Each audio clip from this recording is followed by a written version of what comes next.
নারীদের জাহান্নামের শাস্তি দেওয়া হচ্ছে। 6টা শ্রেণীর নারী, 6 ধরনের মহিলা, তারা 6টা অপরাধ করত। 6 অপরাধ করার কারণে 6টা শাস্তি দেওয়া হচ্ছে। কি অপরাধ? তার মধ্যে 1 নাম্বার হলো যে নারী চুল ওপেন করে রাখে, চুল খুলে রাখে। চুল, মুসলমানের কিছু নারী বেরিয়েছে মহিলা, তারা নিজেদের চুলের সৌন্দর্য দেখিয়ে রাস্তাঘাটে ঘুরে ফিরে বেড়ায়। একমাত্র চুল দেখানোর অনুমতি আছে নিজের স্বামীকে, অথচ স্বামীকে তাদের ভালো লাগে না, পরপুরুষকে ভালো লাগে। স্বামীকে তাদের ইচ্ছা যায় না, ভালো লাগে না, স্বামীর সামনে সৌন্দর্য প্রকাশ করবে এটা ইচ্ছা যায় না, দেওরের সামনে বেশি ফিটফাট ফুটখাট।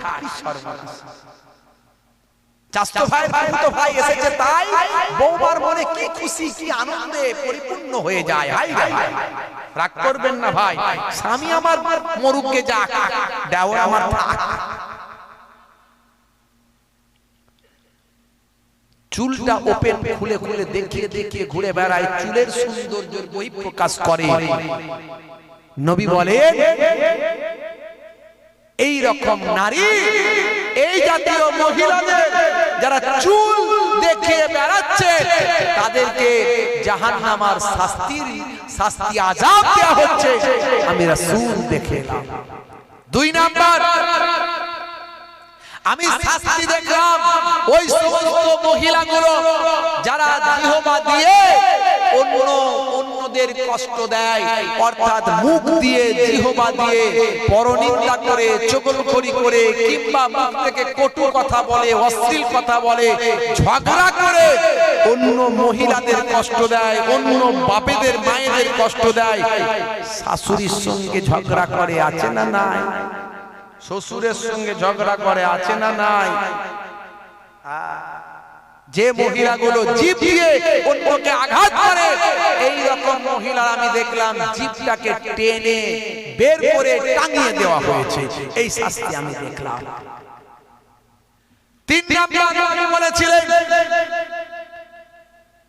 হে তরুণ যুবকেরা, হে আমার বন্ধুরা, হে আমার মুরব্বিয়ানেরা, শুনে রেখে দিন বাবা, জেনে রেখে দিন বাবা, ওই সমস্ত মহিলা যারা জেনা ব্যভিচারের মধ্যে লিপ্ত ছিল, জেনা ব্যভিচারের মধ্যে লিপ্ত ছিল, যারা অন্যায় অশ্লীল ভাবে জেনা ব্যভিচারের কাজে লেগেছিল, হে তরুণ যুবকেরা, হে আমার মুরব্বিয়ানেরা, যারা পোশাক পরতো না, স্বল্প পোশাক পরিহিত ওই সমস্ত মহিলারা যারা পোশাক না পরে নিজেদের অর্ধলঙ্গ শরীর মানুষের কাছে বহিঃপ্রকাশ করত, যারা জেনা ব্যভিচারের মধ্যে লিপ্ত ছিল, এই রকম মহিলাদের বক্ষের সঙ্গে বুকের সঙ্গে ভাই আমার শিক দিয়ে টাঙিয়ে দেওয়া হয়েছে। এই রকম ভাবে জাহান্নামের শাস্তি দেওয়া হচ্ছে। এ তরুণ যুবকেরা, আরেক শ্রেণীর মহিলার কথা আল্লাহর নবী বলেন, যারা অপবিত্র থাকতো, যারা নাপাকি থেকে পাকি হাসিল করতো না, অর্থাৎ তাদের মান্থলি যে শরীর অসুস্থ, এই শরীর অসুস্থ থেকে যখন সুস্থতা অর্জন করত, অর্থাৎ যখন পাক হয়ে যেত, শরীর পবিত্র যখন করা দরকার ছিল, যেদিন ওই মহিলা সুস্থ হবে, সেদিনে সে পাকিজা হাসিল করবে, পাক পবিত্র হয়ে যাবে। এরকম পাক পবিত্র হয়ে স্বামীর জন্য তৈরি থাকবে। শুধু তাই নয় বাবা, হে তরুণ যুবকেরা, যখন সে নাপাক থেকে পাকি হাসিল হবে, তখনই সে গোসল করে পবিত্রতা অর্জন করবে। কিন্তু না না, এই রকম অনেক মহিলা ছিল যারা ভাই আমার ফরজ গোসল যাদের জন্য ওয়াজিব, ফরজ গোসল যাদের জন্য গোসল করা ফরজ, কিন্তু তারা ফরজ গোসল করতো না, দিনের পর দিন নাপাকি অবস্থায় কাটিয়ে দিত। তারা বাবা মাসিক শরীর অসুস্থ হওয়ার ভাই আমার সুস্থ হওয়ার পরেও তারা পবিত্র হতো না, দিনের পর দিন তারা অপবিত্র অবস্থায় কাটিয়ে দিত। এই রকম অপবিত্র শরীর যাদের থাকবে বাবা, এই সমস্ত নারীদেরকে জাহান্নামের শাস্তি দেওয়া হচ্ছে। এটা হলো 4 নাম্বার।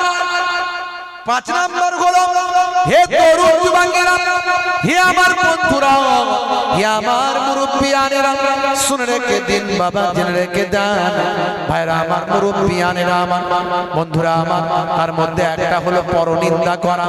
আমার নবী, দয়ার নবী বলেছেন লা তাকাতাউ ওয়ালা তাদাবারু ওয়ালা তাবাগাজু ওয়ালা তাহাসাদু ওয়া কুনু ইবাদাল্লাহি ইখওয়ানা। তোমরা বিদ্বেষ পোষণ করো না, তোমরা পরনিন্দা করো না, তোমরা হিংসা করো না, তোমরা বাবা একে অপরের প্রতি ভাই আমার বিদ্বেষ পোষণ করো না, তোমরা একে অপরের প্রতি ঝগড়া অশান্তি করো না। হে দুনিয়ার মানুষেরা, তোমরা একে অপরের ভাই হয়ে যাও। লা তাকাতাউ, তোমরা বিচ্ছিন্ন হয়ে যেও না, তোমরা পরনিন্দা করো না, তোমরা বিদ্বেষ পোষণ করো না, তোমরা একে অপরের প্রতি হিংসা করো না। লা তাহাসাদু কুনু ইবাদাল্লাহি ইখওয়ানা, তোমরা একে অপরের আল্লাহর বান্দারা ভাই হয়ে যাও। কিন্তু এক শ্রেণীর মহিলা যারা পরনিন্দা করত, পরনিন্দা চগলখড়ি আছে না নাই, এর কথা ওকে লাগিয়ে দেওয়া, তার কথা তাকে লাগিয়ে দেওয়া, এক শ্রেণীর মহিলারা করে। বুঝতে পারছেন? এই ঘরের খবর ও ঘরের বউকে বলে, ও ঘরের খবর সেই ঘরের বউকে বলে। বিশ্বনবী বলেন এই রকম পরনিন্দাকারী চগলখড়ি অন্য জায়গায় হাদিসের মধ্যে বলেছেন যে তোমরা কি চাও তোমরা তোমাদের মৃত ভাইয়ের গোশত খেতে পছন্দ করো? যারা মৃত ভাইয়ের গোশত খেতে পছন্দ করে তারাই তো চগলখড়ি করে। যে বান্দা চগলখড়ি করবে, পরনিন্দা করবে, এর কথা ওকে বলাবেন, ওর কথা ওকে বলবেন, সে যেন তার মৃত ভাইয়ের গোশত ভক্ষণ করলাম। শুধু তাই নয়, আল গীবাতু আসাদ্দু মিনাজ জিনা, গীবত করা জিনার থেকেও মহাপাপ। হে তরুণেরা, যুবকেরা, হে ছেলেরা, মেয়েরা, আল্লাহর নবী সোনার জবানে জানিয়ে দিলেন এক শ্রেণীর মহিলা যারা দুনিয়ার জমিনে পরনিন্দা করত, চগলখড়ি করত, তাদের আমি মেরাজে গিয়ে জাহান্নামের শাস্তি ভক্ষণ করতে আমি দেখে এলাম। হে তরুণ যুবকেরা, হে আমার বন্ধুরা, লাস্ট আল্লাহর নবী 6 নম্বরে বললেন যে সমস্ত মহিলারা হিংসা করে, হিংসা আছে না নাই? এক শ্রেণীর মহিলা অন্য মহিলাদের হিংসা করে। ছোট বউয়ের স্ত্রী বড় বউয়ের স্ত্রীর উপর হিংসা করে, বড় বউয়ের স্ত্রী ছোট বউয়ের স্ত্রীর উপর হিংসা করে। কেন? বড় বউয়ের একটু ইনকাম, বড় ভাইয়ের একটু ইনকামটা বেশি, তার বউ একটু ভালো ভালো পোশাক পরিচ্ছদ পরে। ছোট ভাইয়ের ইনকামটা কম, তার বউ অত ভালো ভালো জিনিস হয়তো পায় না, এই দেখে হিংসা। কিংবা বড় বউ দেখছে যে আমার অনেক কিছু আছে, ছোট বউকে দেখাচ্ছে, দেখেছিস কি কিনেছি, দেখেছিস আজকে আমার এসি এলো, আজকে আমার ফ্রিজ এলো। হে তরুণ যুবকেরা, হে আমার বন্ধুরা, শুনে রেখে দেন, হে মায়েরা, নারীরা, ভাইয়েরা, বোনেরা, শুনে রেখে দেন, আল্লাহর নবী বলেন যে বান্দা বান্দি আমি দেখলাম মেরাজে গিয়ে এক শ্রেণীর মহিলাকে শাস্তি দেওয়া হচ্ছে। আমি জিজ্ঞাসা করলাম এদের কেন শাস্তি দেওয়া হয়? সেই সময় বলা হলো এরা দুনিয়ার জমিনে একে অপরের প্রতি হিংসায় লিপ্ত ছিল, এর জন্য আমার আল্লাহ এদের জাহান্নামের শাস্তি ভক্ষণ করাচ্ছে। হে তরুণ যুবকেরা, হে আমার বন্ধুরা, হে নারীরা, মায়েরা, শুনে রেখে দেন, আপনারা হেদায়েত হতে হবে, আপনাদের পর্দার মধ্যে থাকতে হবে, স্বামীর নির্দেশনা মানতে হবে, স্বামীর জন্য নিজেকে প্রস্তুত রাখতে হবে। স্বামী যেন না বলে আমার স্ত্রী আমার কথা শোনে না, যতটুকু সৌন্দর্য সবকিছু স্বামীর সামনে দেখাতে হবে।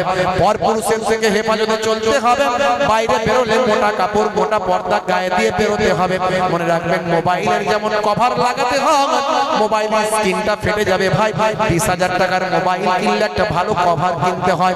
কিন্তু মনে রাখবেন মায়েরা, নারীরা, আপনাদেরকে আমার আল্লাহ এত মূল্যবান বানিয়েছেন, যার জন্য বাইরে বেরোলে বোরকা পরতে হয়। বলবেন হুজুর আমাদের এত বাধা বিপত্তি কেন, এত আমাদেরকে কেন এইভাবে চলতে হবে? ছেলেরা যেমন ইচ্ছা চলে আমরা কেন পারি না? তার কারণটা কি ভাই? সোনা বাড়িতে যখন সোনা আপনি রাখেন, ফাঁকায় রাখেন না ঢাকায় রাখেন? জোরে বলেন। বাড়িতে সোনা যখন রাখেন ফাঁকায় রাখেন না ঢাকায়? ভালো করে ঢেকে তালা 3টে মেরে যেন কেউ না টের পায়, কারণ সোনা বলে কথা, চুরি করলে 1 লাখ টাকা রাখলে ভালো করে চিন্তা করছেন কেউ না বুঝতে পারে, তাহলে সোনার অনেক মূল্য, টাকার অনেক মূল্য, ওটা দামি বলে ঢাকা দিয়ে রাখছেন। আর দামি না হলে ফাঁকা রাখতেন, কে নিল আর এলো যায় আসে না। নারীদেরকে আমার আল্লাহ সোনার থেকে বেশি মূল্যবান বানিয়েছেন, নারীদেরকে আমার আল্লাহ টাকার থেকে বেশি মূল্যবান বানিয়েছেন। কারণ এই নারীদের পেট থেকে আমার আল্লাহ নবী বানিয়েছেন, নারীদের পেট থেকে আমার আল্লাহ ওলি বানিয়েছেন, নারীদের পেট থেকে আমার আল্লাহ ডাক্তার, ইঞ্জিনিয়ার, মাস্টার, আলেম, ওলামা বানিয়েছেন। নারীরা নবী না হলেও নবীদের জননী আমার আল্লাহ করেছেন।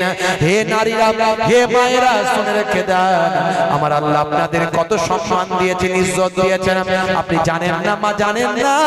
হে দুনিয়ার সন্তান সন্ততিরা, দুনিয়ার সন্তান সন্ততিদের উপর, দুনিয়ার ছেলে মেয়েদের উপর আমার আল্লাহ, আমার নবী নির্দেশ দিয়েছেন, যাও যাও যাও, তোমার মায়ের সম্মান করো, তোমার মায়ের ইজ্জত করো, কারণ তোমার মায়ের পায়ের তলায় তোমার জান্নাত। হে মায়েরা, নারীরা, শুনে রেখে দেন মা, আল্লাহ আপনাদের এত ইজ্জত দিয়েছেন যে মায়েদের পায়ের তলায় আমার আল্লাহ জান্নাত বানিয়েছে। জোরে হবে না?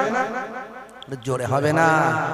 নবী বলছেন, ইযহাব ফাআকরিমহা ফাইন্নাল জান্নাতা তাহতা রিজলাইহা, যাও তোমার মায়ের সম্মান করো, কারণ তোমার মায়ের পায়ের তলায় তোমার জান্নাত। তার মানে কি মায়ের পায়ের তলাতেই জান্নাত? খুললে পাওয়া যাবে জান্নাত? না না, মাকে এমন ভাবে রাজি করো, মা যদি রাজি হয়ে যায় তাহার জান্নাত পাবে, আর মা যদি নারাজ হয়ে যায় তার মানে জাহান্নাম। কথাটার ব্যাখ্যাটা ঠিক নিতে হবে। তার মানে মা খুশি হলেই তুমি জান্নাত পাবে, মায়ের পায়ের তলাতেই জান্নাত আছে, জানো, মা রাজি হলেই জান্নাত পাবে। তার মানে সত্যি মায়ের পায়ের তলায়, মাগো দেখি দেখি তোমার পাটা দেখি জান্নাত আছে নাকি, না না ওখানে পাবেন না জান্নাত। ভালো করে বুঝতে হবে বন্ধুরা। তাহলে নারীদের আল্লাহ এত সম্মান দিয়েছে, অথচ সেই নারী এখন আনারি। কথা ঠিক না? মুসলমানের নারী করছে মারামারি, চালাচ্ছে স্কুটি গাড়ি, গায়ে গায়ে ওর না, বলছে আমার দিকে দেখ না, চুল করতে কালার যাচ্ছে বিউটি পার্লার, নাম ছিল জরিনা, হয়ে গেল কারিনা।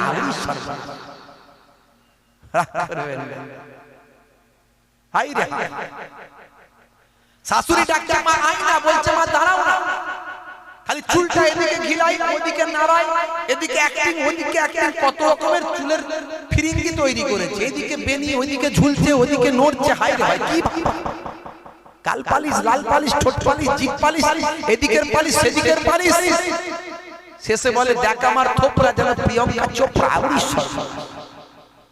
মুসলমানের নারী করবেন না বাড়াবাড়ি, হয়ে যাবেন না আড়ানি আনারি, তাহলে চলে যেতে হবে জাহান্নাম তাড়াতাড়ি। রাগ করবেন না মা, আপনার সৌন্দর্য, আপনার রূপ, আপনার যৌবন, আপনার সবকিছু আমার আল্লাহ ফিক্স করেছেন কেবলমাত্র অনলি ওয়ান, স্বামীর জন্য, আর কারো জন্য নয়। সেই স্বামীকে ভালোবাসুন, সমাজ সুস্থ থাকবে। আজকে সমাজে অশান্তি, ঘরে ঘরে মারপিট, ঘরে ঘরে 224 দেখবে। আজকালকার নারীও তো হয়েছে আনারি, তবু আমাদের একটু ওয়াজনাসিয়াত আছে বলে আমাদের ঘরের মেয়েরা একটু কন্ট্রোলে আছে, নালে ঘরের মেয়েরা সব হোম মিনিস্টার। কথা ঠিক না ভুল? ঘরের মেয়েরা সব কি হোম মিনিস্টার, আপনি তাকে কিছু বলতে পারবেন না। বড় বড় অফিসার, সারা দুনিয়ায় বাঘ, আর বইয়ের কাছে ছাড়ফুকা। কথা ঠিক না ভুল? সারা দুনিয়ায় বাঘ, বইয়ের কাছে ছাড়ফুকা, কিছু কথা বলবে না। শিক্ষকের স্ত্রী ঝগড়ার সময় বলে আমাকে বেশি শেখাতে শোনাম না। অভিনেতার স্ত্রী ঝগড়ার সময় বলে আমার সঙ্গে নাটক করবে না। অ্যাডভোকেটের স্ত্রী ঝগড়ার সময় বলে আমার সঙ্গে আইন শেখাতে শোনাম। দোকানদারের স্ত্রী ঝগড়ার সময় বলে আমাকে সস্তার মাল পেয়েছো। ইঞ্জিনিয়ারের স্ত্রী ঝগড়ার সময় বলে মেরে বালি চাপা দিয়ে দেব। আর কসাইয়ের স্ত্রী ঝগড়ার সময় বলে কেটে টুকরো টুকরো করে দেব। আর জেলের স্ত্রী ঝগড়ার সময় বলে মেরে শুটকি মাছ বানিয়ে দেব। আর যদি সাচ্চা মাওলানার ঘরের স্ত্রী হয় তাহলে বলে ঝগড়ার সময় ঝগড়া হলে বসে মিটিয়ে নেব। ইমাম আহমদ বিন হাম্বল রাহমাতুল্লাহ আলাইহি তার স্ত্রী যখন ইন্তেকাল করেছিলেন তখন তিনি ইন্তেকাল করার পরে স্ত্রীকে দাফন দিতে গিয়ে চোখ ভরা পানি বুক ভরা বেদনা নিয়ে বললেন, হে আব্দুল্লাহর মা, হে আব্দুল্লাহর মা, 30টা বছর তুমি আমার সঙ্গে ঘর সংসার করলেন, কিন্তু 30টা বছর ঘর সংসারে একদিনও তোমার সঙ্গে আমার ঝগড়া হলো না। জোরে হবে না? আপনাদের মধ্যে এরকম কেউ আছে নাকি? 25 বছর 30 বছর ঘর সংসার করছেন, কোনোদিন বউয়ের সঙ্গে ঝগড়া হয়, স্ত্রীর সঙ্গে আছে কেউ?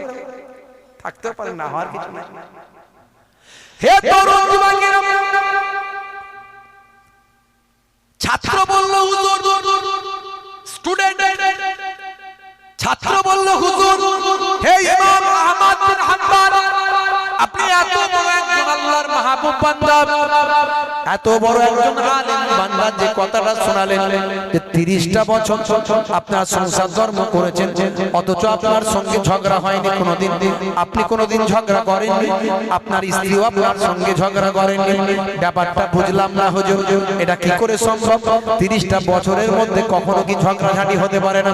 সেই সময় ইমাম আহমদ বিন হাম্বল বললেন, আমার স্ত্রী এতটা সৌভাগ্যবান, আর আমিও এতটা সৌভাগ্যবান, আমার স্ত্রী এতটা বিদুষী, আমার স্ত্রী এতটা এডুকেটেড, কোরআন হাদিসের এতটা নলেজ, এতটা জ্ঞান, যে যখন আমি কখনো বিরক্ত বোধ করতাম, আমি যখন কোনো সময় রাগান্বিত হতাম, আমার স্ত্রী তখন চুপ থেকে সবকিছু সবর করে নিত এবং মানিয়ে নিত। আমার স্ত্রী যখন কোনো সময় রাগান্বিত হয়ে যেত, তখন আমি সে সময় চুপ থেকে সবর করে মানিয়ে নিতাম। এইভাবে আমরা আমাদের মধ্যে জীবনে 30টা বছর কেটে গেছে, কোনোদিন মুখোমুখি ঝগড়া আমরা করি না। বুঝতে পারছেন বন্ধুরা আমার? আজকে মুসলমানের নারী শুনে রাখা, মাগো, আজকে মায়েদের কি সম্মান দেওয়া হয়েছে, কি ইজ্জত দেওয়া হয়েছে। হে তরুণ যুবকেরা, আমার আল্লাহ কোরআন মাজিদের মধ্যে জানিয়ে দেন, ووصينا الإنسان بوالديه إحسانا حملته أمه كرها ووضعته كرها وحمله وفصاله 30 شهرا। হে দুনিয়ার মানুষ, আমি নির্দেশ দিয়েছি তোমাদের, ওয়াসাইনাল ইনসানা বিওয়ালিদাইহি ইহসানা, তোমরা জানো তোমাদের পিতামাতার ইহসান করবে, তোমরা তোমাদের পিতামাতার সঙ্গে সদ্ব্যবহার করবে।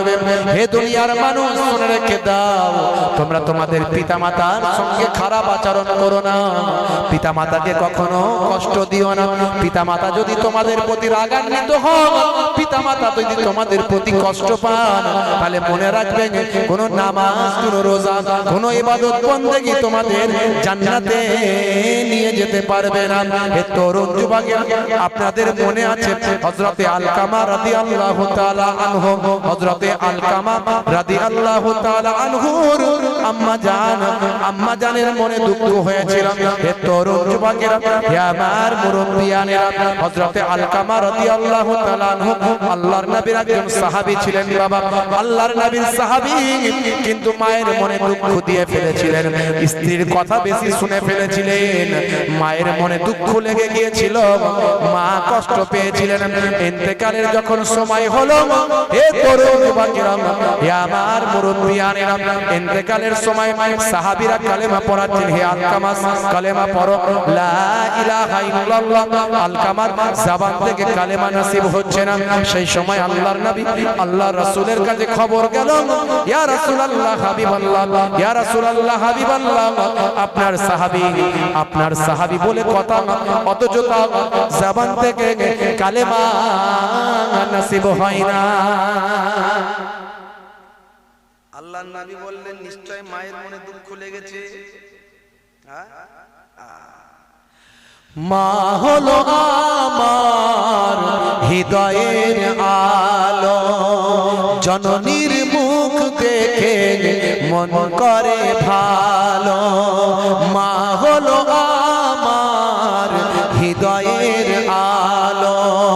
জননীর মুখ দেখে মন করে ভালো, মায়ের আঁচলেতে কত মুখ মুছেছি, যখনই মুখে হাতে নোংরা দেখেছি। মায়ের আঁচলেতে কত মুখ মুছেছি, যখনই মুখে হাতে নোংরা দেখেছি। মা আমার কান্নায় বিচলিত হয়ে যায়, সন্তানের চোখে পানি মুখটা ফেটে যায়।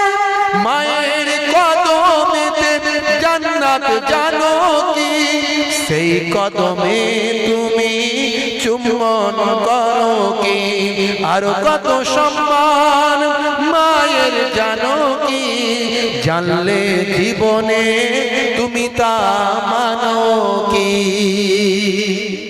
জোরে হবে না? আরে জোরে হবে না? জননী মায়ের স্মৃতি আজ বুকে বয়ে যায়, কষ্টের দিনগুলো আজ মনে পড়ে যায়। জননীর অনাহারে দিন রাত কেটে যায়, তবু যেন সন্তান খালি পেটে না রয়। মা হলো তোমার দুনিয়াতে জান্নাত, মারা দিনা বলে পাবে তুমি দোজাখাত। এই কথা তুমি আজও মানো কি, মানলে মায়ের সেবা করো কি। এটা হলো আল্লাহর নির্দেশ জানো কি, জানলে সে বিধান তুমি তা মানো কি। জোরে হবে না? আরে জোরে হবে না? এই মাঝে মাঝে কলম চালাই তো। মা ছিল এক গো আলকামা সাহাবী, বড় ভালোবাসতো পুত্রর বেনাজির। মায়ের হৃদয়ে ব্যথা লেগে যায় যখনই, মা বলে প্রভু আমি তার জননী। হাত দুটো তুলে মা খোদাকে জানায়, বড় ব্যথা পেয়েছে প্রভু দয়াময়। ইন্তেকালে তার দেখো কি ঘটে যায়, সাহাবীর কালেমা নসিবে না হয়।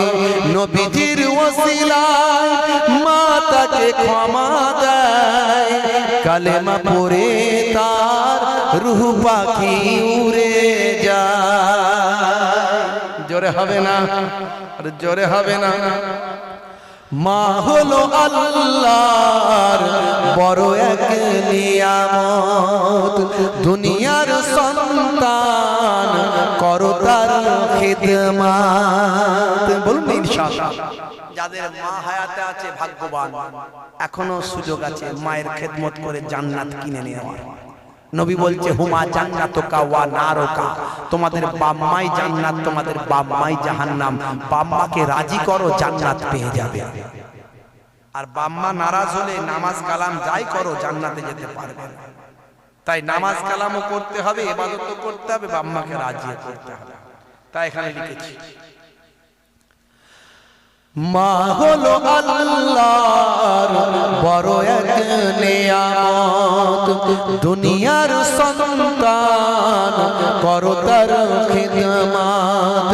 মায়ের দোয়াতে বাইজিদ ওলিয়াত, আল্লাহর দেওয়া মা, মা হলো রহমান। জোরে হবে না? মোহে পুল্লা পৃথিবীর সেরা সবার, মায়ের মনে যেন দুঃখ না লেগে যায়। দুনিয়া আখেরাতে বরবাদ হবে ভাই। আছে কেউ এমন দোয়াটা পেতে চায়, তাড়াতাড়ি মাকে খুশি যেন করে দেয়। জোরে হবে না, জোরে হবে না। বন্ধুরা আমার, তরুণ যুবকেরা আমার, সেই নারীদের তাহলে কত সম্মান। আবার নারীরা জাহান্নামে যাবে, 6টা তাদের ভাগ নবী বলে দিয়েছে 6 কারণে। সেই নারীরা, হে মায়েরা বোনেরা, 4টে কাজ ভালো করে করবেন মা। আল মারাতি জাসাল্লাহ খামসাহা, 5 ওয়াক্ত নামাজটা পড়বেন মা। ওয়াসামাত সাহারাহা, ভাই আমার মাগো মা, বছরে 1 মাস রমজানের রোজাটা রাখবেন। আর কি করবেন, একটু স্বামীর খেদমতটা করবেন। স্বামী যেন অখুশি না হয়, সর্বদাই স্বামীর জন্য প্রস্তুত থাকবেন, নিজেকে প্রস্তুত করে রাখবেন। নিজের সৌন্দর্য, নিজের রূপ যৌবন স্বামীর জন্য করে রাখবেন, তৈরি থাকবেন। স্বামীকে ভালোবাসবেন, স্বামীর দেখাশোনা করবেন। আর 4 নাম্বার হলো মা, যখন বাইরে বেরোবেন, প্রয়োজনে যদি বাইরে বেরোতে হয়, অন্তত বোরকা যদি না পরেন, মোটা কাপড়, মোটা চাদর গায়ে দিয়ে বাইরে মাথায় গায়ে ঢেকে বেরোবেন। এই 4টে কাজ যদি করতে পারেন, আমার আল্লাহ একটা জান্নাতের দরজা আপনার জন্য খুলে দেবে। দুনিয়াতে ফিতনা বেশি 2টো জিনিস নিয়ে, 1 হলো নারী, 2 হলো কড়ি। 1 হলো নারী, 2 হলো কড়ি। এই মহিলাদের নিয়ে বেশি ফিতনা দেখবেন। বড় বড় রাজা বাদশা গুলাগুলি করে হাজার হাজার লোক মরে গেছে একটা বইয়ের জন্য। কথা ঠিক না? এই নারী। আর 2 হলো কড়ি, টাকা, রাজত্ব, ক্ষমতা। এই 2টো জিনিস, এই 2টো জিনিসকে কন্ট্রোল করতে হবে। আপনাকে লোভ থেকে দূরে সরে আসতে হবে। লোভ থেকে দূরে সরে এলে দেখবেন আপনি সুস্থ থাকবেন, ভালো থাকবেন। হে তরুণ যুবকেরা, বেশি লম্বা চওড়া করব না, সময় কম। কথা বলতে বলতে চলে এসেছে এত দূর। জেলখানায় চলে গেল কে? কে গেল? জোরে বলেন, জেলখানায় গেল কে? কি নাম? আপনার নাম বলেন, ইনি বলবেন। আপনারা বলেন, মনে আছে না? ভুলে গেছেন? হুজুর। হ্যাঁ হুজুর, তুই যত বলবি বল, আমরা কান করেছি হাওড়ার পর। এদিক দিয়ে ঢুকবে, ওদিক দিয়ে বেরিয়ে যাবে। সকালবেলা দিকে যারা তোদের ওখানে মোহেবুল্লাহ হুসাইনি এসেছিল, কি ওয়াজ করলো? ওই যে বললাম, পাতা ঝরিয়ে দিয়ে বেরিয়ে গেল। বল না রে ভাই, কি ওয়াজ করলো? পাতা ঝরিয়ে দিয়ে বেরিয়ে গেল। তার মানে বলছি তো, যেখানকার কথা সেখানে ঝেড়ে রেখে দিয়ে চলে এসেছি, কিছু মনে নাই। বুঝতে পারছি? এখন সাদাসিধে মায়ের সাদাসিধে ছেলে এক একটা হয় না, খুব সহজ সরল ছেলে, একটু বোকা হাবা টাইপের ছেলে হয় না? মা কিন্তু বেশি ভালোবাসে ছেলেটা। ছেলেটা একটু সাদা সিধা, যেটা শেখায় সেটা শেখে, বাকি আর কিছু জানে না, নিজস্ব বুদ্ধি শুদ্ধি অতটা হয় না। এরকম একটা ছেলে আছে। এখন মা বিয়ে দিয়েছে ছেলে, যে বিয়ে দিলে যদি একটু বুদ্ধি খোলে, বিয়ে দিয়েছে। বিয়ে দেওয়ার পরে ভাই আমার সবকিছু মিটে গেছে, জামাই এবার একা শ্বশুর বাড়ি যাচ্ছে মিষ্টির হাঁড়ি নিয়ে। মা শিখিয়ে দিচ্ছে, বাবা তো শ্বশুরের শরীর খুব খারাপ, খুব খারাপ। তুই এক কাজ করবি, আগে শ্বশুরকে গিয়ে বলবি, আব্বা কেমন আছো? আব্বা কেমন আছো? নিশ্চয় তো শ্বশুর বলবে ভালো আছে। তুই বলবি এটাই তো কাম্য, এটাই তো কাম্য, এটাই তো কাম্য, এটাই তো কাম্য। এটা 1 নাম্বার। প্রথমে গিয়ে শ্বশুরকে জিজ্ঞাসা করবি, করে বলবি এটাই তো কাম্য, এটাই তো কাম্য। মনে রাখবি বাবা, মা শিখিয়ে দিচ্ছে সাদাসিধে ছেলে। 2 নাম্বার, তো শ্বশুরকে জিজ্ঞাসা করবি, আব্বা আব্বা কি ওষুধ খাচ্ছ? কি ওষুধ খাচ্ছ? নিশ্চয় 2-4টা ওষুধের নাম বলবে। খুব ভালো, খুব ভালো, তাড়াতাড়ি ভালো হয়ে যাবে, খুব তাড়াতাড়ি ভালো হয়ে যাবে। বলবো, মনে রাখবি? হ্যাঁ হ্যাঁ মা, ঠিক আছে। 3 নাম্বার, আর একটা কথা বলবি, এই 3টে জিনিস মনে রাখবি। আব্বা কোন ডাক্তার দেখছি? যে কোন একটা ডাক্তারের নাম বলবি, তখন তুই বলবি খুব ভালো ডাক্তার, খুব ভালো ডাক্তার, তাড়াতাড়ি সুস্থ হয়ে যাবে, এটাই তো কাম্য। তুই এটা বলবি। এই 3টে কথা মনে রাখবি, মা চিন্তা করতে হবে না। যাচ্ছে ফিট ফাট হয়ে জিন্সের প্যান্ট, গেঞ্জি, চোখে চশমা, হাতে ঘড়ি, বুঝতে পারছেন, পকেটে রুমাল, মানি ব্যাগ যা আছে নিয়ে, আর মিষ্টির হাড়ি নিয়ে গাটগাট করে ছেলে একদম বুট ফুট পরে বেরিয়ে যাচ্ছে। বুঝতে পারছেন? হ্যাঁ, সোজা শ্বশুর বাড়ি গিয়ে কারোর সঙ্গে কোনো কথা নাই, মা বলে দিয়েছে আগে শ্বশুরের কাছে যেতে হবে। শ্বশুর বাড়িতে গিয়ে সোজা মিষ্টির হাড়ি নিয়ে একবারে শ্বশুরের কাছে গিয়ে হাজির। আব্বা কেমন আছো? আব্বা কেমন আছো? বাবা অবস্থা খুব খারাপ, ছটফট করছে, বলছে মরে গেলেই ভালো হয় বাবা, মরে গেলেই ভালো হয়। বলছে এটাই তো কাম্য, এটাই তো কাম্য, খুব ভালো, খুব ভালো, এটাই তো কাম্য। বাপের মেজাজ খারাপ, সর্বনাশ করছে। বলে কি রে জামাই? বলে কি রে জামাই? যাক কিছু বলতে পারছে না, চুপ করে আছে। শ্বশুর আর কিছু বলেনি, কষ্ট সহ্য করছে। আবার জিজ্ঞাসা করছে, আব্বা কি ওষুধ খাচ্ছ? বলছে বিষ। বিষ খাচ্ছি, খুব ভালো ওষুধ, খুব ভালো ওষুধ, তাড়াতাড়ি ভালো হয়ে যাবে, তাড়াতাড়ি ভালো হয়ে যাবে। হতভাগা জামাই বলে কি রে, বুঝতে পারছি। আবার জিজ্ঞাসা করছে, আব্বা কোন ডাক্তার দেখছে? বলে জম। জম দেখছে, জম, খুব ভালো ডাক্তার, খুব ভালো ডাক্তার, তাড়াতাড়ি সুস্থ হয়ে যাবে। জামাইও শ্বশুর থেকে বেরিয়ে গেছে, সর্বনাশ, যদিও বেঁচে থাকতেন তাড়াতাড়ি মরে যেতে হবে মনে হচ্ছে। ভাইরা আমার, সারা রাত ওয়াজ শুনে সকালে বলছে, বুঝতে পারছেন, সারা রাত সামনে সকালে দেখছে দড়ি। এখন ওয়াজ শুনে আমাদের নিয়ে যেতে হবে। আমি যে ওয়াজটা করছি একটু বোঝার চেষ্টা করবেন বাপজি আমার, তরুণ যুবকেরা আমার, আপনাকে আমাকে সচ্চা ইমানদার হতে হবে, ওলি আউলিয়াদের দেখানো পথে চলতে হবে। আল্লাহর দ্বীনকে, আল্লাহর হুকুমকে পালন করার জন্য কোন রকম বাধা বিপত্তিকে আমাদের বাধা মনে করলে চলবে না। মুজাদ্দিদ আলফে সানি হুজুর ভাই আমার, আল্লাহর দ্বীনের জন্য তিনি জেলখানায় চলে গেলেন। তা আমি আপনি সামান্য নামাজ পড়তে গিয়ে কেন লজ্জা লাগবে? নামাজ কেন ছেড়ে দেব? আমি আপনি কেন রাসূলের মুখের দাড়িটা রাখতে গিয়ে কেন লজ্জা পাবো? কেন লজ্জা পাবো?